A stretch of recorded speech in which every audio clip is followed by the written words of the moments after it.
Hi, this is just going to be a short video on using the Thinkorswim Calendar to look up earnings or dividends, things like that.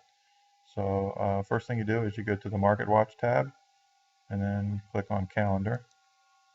You'll see it defaults to the S&P 500. We can change this watch list to any one of your personal ones, any of the public lists. I'll leave it there for now. And it shows you every thing that's in their database right now. I guess it starts at November 1st. If I scroll down, it's going to go all the way to May. So I guess they keep about 6 months or so on there. That's not very useful in this format right here. So let's knock this down. I just want to look up earnings. So I can go over here. You can see that all these are checked. I just want to take off the show all and just check earnings. And so now I just have earnings showing. It's still kind of overwhelming. I don't want this list view. I want to see what it looks like on an actual calendar. So I'll go to month over here. And now you can see here's the month view.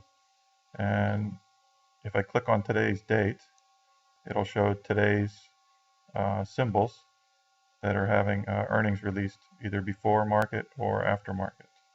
If I scroll down in there, I can probably find some that already have earnings released today, and it shows you their estimated versus actual earnings. Also shows has a link for a press release. You can click on that, and a web page will come up in your browser, and the analyst will talk about what the press release was about what the earnings were about.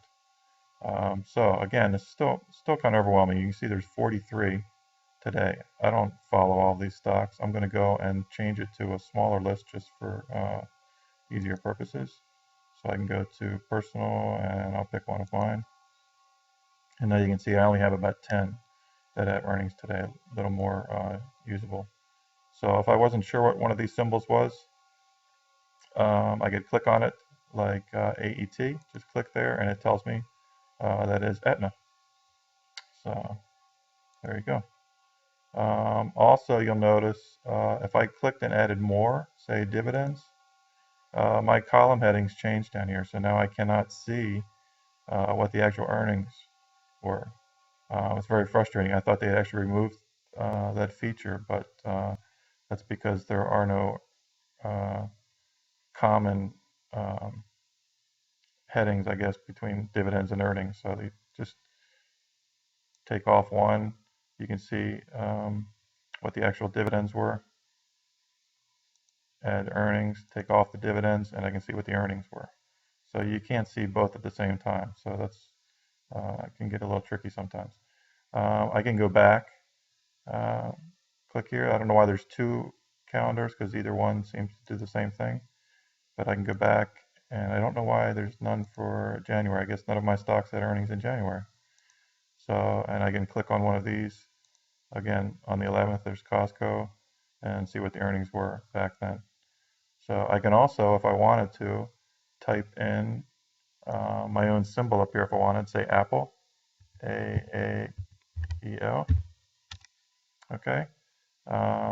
And instead of just scrolling through the months trying to find where the earnings are, I can just click up here on list, and that shows me Apple earnings are coming up on 4/23. So I thought they had earnings in January, and I don't know why it's not showing under January. But there must be some glitch right now. It's not showing any earnings in January. So anyway, that's about it, and thanks for listening.